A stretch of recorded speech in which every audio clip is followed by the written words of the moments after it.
پچھلے دنوں ہمارے ہاں کی بعض خواتین نے کراچی میں بالخصوص وہ اپنے حقوق کے مطالبے کے لیے ایک جلوس نکالا تھا. مجھے اس سے واسطہ نہیں، بات میں کچھ اور کر رہا ہوں. اس جلوس کو خلاف قانون قرار دیا گیا، اس میں گرفتاریاں بھی ہوئیں. وہ جتنی خواتین گرفتار تک بھی ہوئیں انہوں نے بڑی ہنسی سے اس کو قبول کیا. نہ کسی کی آنکھ میں آنسو آیا، نہ کسی کے دل میں دھڑکن پیدا ہوئی. لیکن اس کے بعد ان کے متعلق ایک فتویٰ جاری ہوا. وہ جنگ اخبار میں چھپا تھا، میں پڑھ کے سناتا ہوں. اس سے نظر آئے گا کہ ان کی گرفت کتنی گہری ہوتی ہے.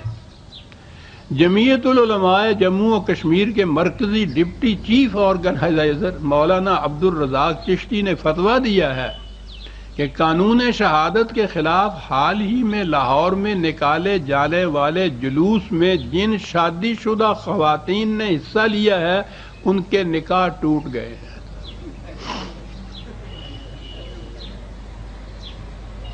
اب انہیں جائز تصور نہیں کیا جانا چاہیے. مولانا نے ایسی خواتین کے شوہروں کو ہدایت کی ہے کہ وہ اپنی بیویوں کے ساتھ نکاح کی تجدید کے لیے شرعی طریقہ کار اختیار کریں.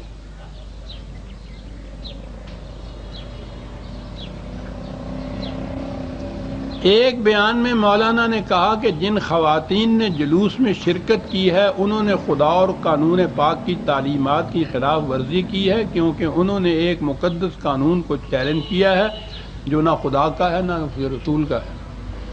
چنانچہ ان کے نکاح جائز نہیں رہے. غلطی کی ان خواتین نے، اصل میں ان کو پہلے سے پتہ نہیں تھا. اگر علم ہوتا نا تو وہ ان کا جلوس نکالتی جو شادی شدہ تھی ہی نہیں، اور ان سے پھر کہتی کہ لو کر لو، کیا کرتے ہو.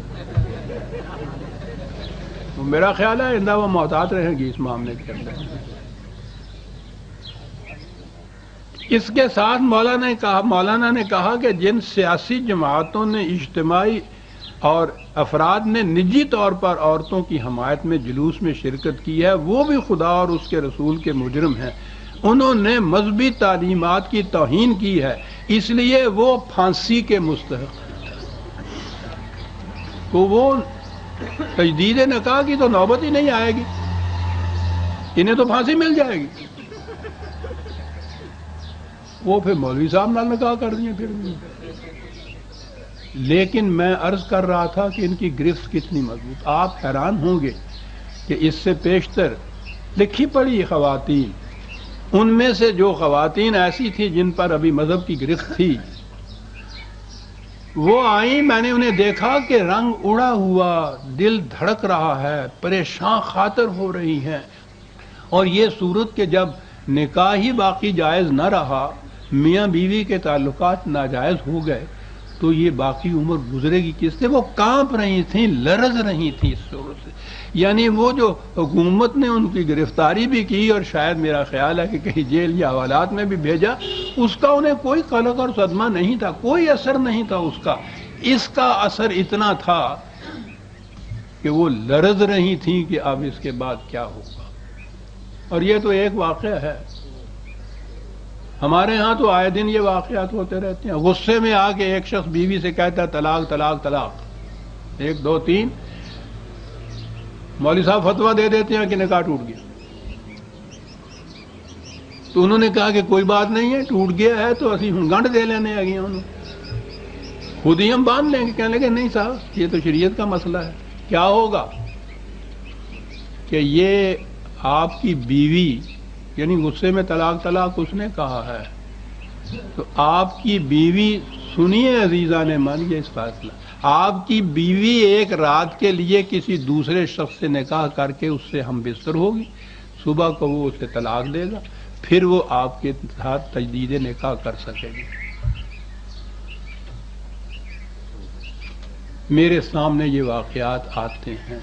بوڑھیا جسے دودھ پوت والی کہتے ہیں، بال سفید ہو رہے ہیں، رو رہی ہے وہ بیچاری کہ میں نے کیا قصور کیا ہے صاحب. وہ غصے میں آ کے اس نے یہ کچھ کہہ دیا. اور مجھ سے یہ کہا جا رہا ہے، آپ اندازہ لگائیے عزیزان من اس بیچاری خاتون کی حالت کا جس سے یہ کہا جائے، لیکن وہ کانپ رہی ہیں، لرز رہی ہیں۔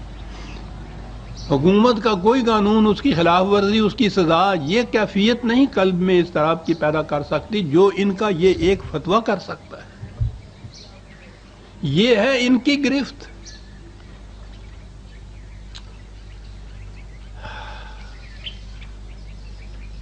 قرآن نے آ کر جب ملوکیت کو ختم کیا تو اس کے ساتھ ہی نظام سرمایہ داری اور مذہبی پیشوائیت کو بھی ختم کر دیا۔ اقبال نے یہ تقابل کیا ہے زمانہ قبل اسلام کے انسان کا، اور اس کے بعد پھر اسلام نے آ کر جو کچھ ان سے کیا، بڑی بلیغ نظم ہے۔ مشکل یہی آ جاتی ہے کہ اس کا بیشتر کلام فارسی زبان میں ہے، اور فارسی زبان میں جب بھی کچھ میں کہوں کہا جاتا ہے کہ صاحب ترجمہ کیجئے۔ اب تو کبھی کبھی میں کچھ پنجابی کی بات کہتا ہوں تو ہماری بچیاں یہ کہتی ہیں کہ بابا جی یہ ترجمہ بھی تو کریا کرو نا۔ قوم گنگی ہو گئی ہے عزیزان من۔ وہ کہتا یہ ہے، لیکن میں نے کہا نا کہ وہ پھول کی خوشبو تو پھول کے اندر رہتے ہوئے آتی ہے، اس کی خوشبو کی تلاش میں پتیوں کو مسل دیا جائے، خوشبو نہیں رہتی۔ ترجمے میں وہ بات نہیں رہتی۔ بود انسان در جہاں انسان پرست، ناقصو نابود مندو زیر دست۔ ایک مصرع ساری تاریخ بیان کر کے انسان پرست، انسان پرست تھا، اس لیے کسی کا اپنا نہ ذاتی تشخص تھا، نہ شرف تھا، نہ سعادت تھا، کچھ باقی نہیں رہی ہوئی تھی۔ رتبت کسرا و قیصر رہزنش، بندہا در دست و پاؤ گردنش۔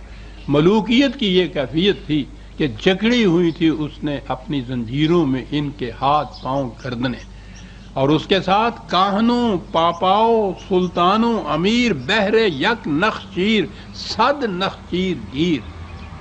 بادشاہ، سلطان، ملا، پیر، سرمایہ دار، ایک بیچارہ یہ شکار اور 100 شکاری اس کے پیچھے لگے ہوئے تھے۔